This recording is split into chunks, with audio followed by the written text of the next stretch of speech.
क्या इंसान प्रयोगशाला में जीवन बना सकता है? दशकों तक इसका जवाब था नहीं, लेकिन 1976 में एक भारतीय वैज्ञानिक ने दुनिया को चौंका दिया। उन्होंने कुछ ऐसा बनाया जो प्रकृति का सबसे बड़ा रहस्य था। न्यूयॉर्क टाइम्स ने हेडलाइन छापी, इंसान ने कृत्रिम जीन बनाया। इस चमत्कार के पीछे थे डॉ.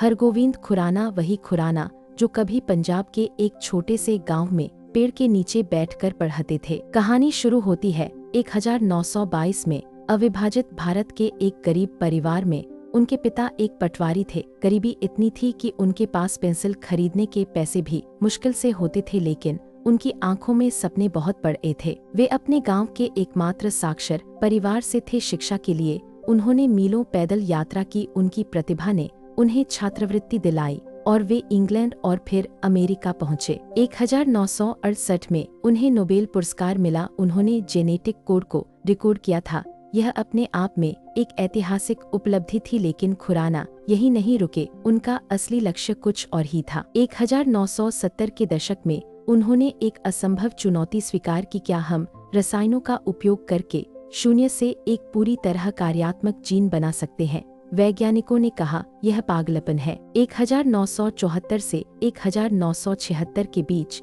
MIT की उनकी लैब में रात दिन काम चला। यह किसी पहेली को जोड़ने जैसा था, जिसमें लाखों टुकड़े हों। उन्हें एक एक अणु को सही जगह पर रखना था। और फिर अगस्त 1976 में वह क्षण आया। उनकी टीम ने ई. कोलाई बैक्टीरिया के अंदर एक कृत्रिम जीन डाला और चमत्कार देखिए, उस जीन ने काम करना शुरू कर दिया। यह पहली बार था जब इंसानों ने जीवन की आधारशिला को अपनी मर्जी से बनाया था। दुनिया भर के वैज्ञानिक स्तब्ध थे। खुराना ने साबित कर दिया कि रसायन विज्ञान से जीव विज्ञान को नियंत्रित किया जा सकता है। आज हम जो जेनेटिक इंजीनियरिंग देखते हैं, इंसुलिन बनाते हैं या बीमारियों का इलाज खोजते हैं, उसकी नींव 1976 के उसी प्रयोग ने रखी थी। वह आधुनिक बायोटेक्नोलॉजी के पितामहों में से एक थे। इतनी शोहरत के बाद भी खुराना प्रचार से दूर रहते थे। वे इंटरव्यू देना पसंद नहीं करते थे। उनका मानना था कि उनका काम बोलता है, उन्हें बोलने की जरूरत नहीं। वे अपने छात्रों के लिए लंच पर सैंडविच लाते थे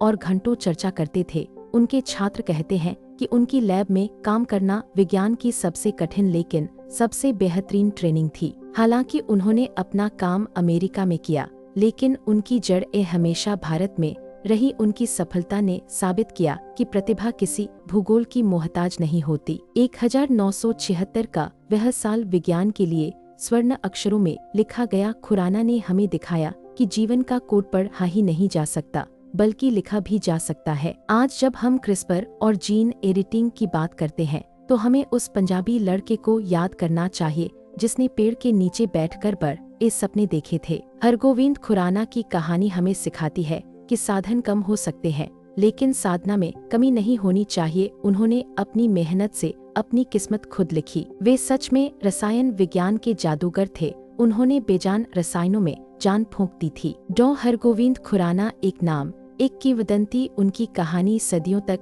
वैज्ञानिकों को रास्ता दिखाती रहेगी। ऐसे भारत के रत्नों को जानना हमारा कर्तव्य है। जय हिंद, जय विज्ञान। विज्ञान के ऐसे ही नायकों की कहानियां जानने के लिए इन हिंदी फाइल्स ही को सब्सक्राइब करना न भूले। लाइक बटन दबाएं और कमेंट में बताएं कि अगला वीडियो किस वैज्ञानिक पर होना चाहिए।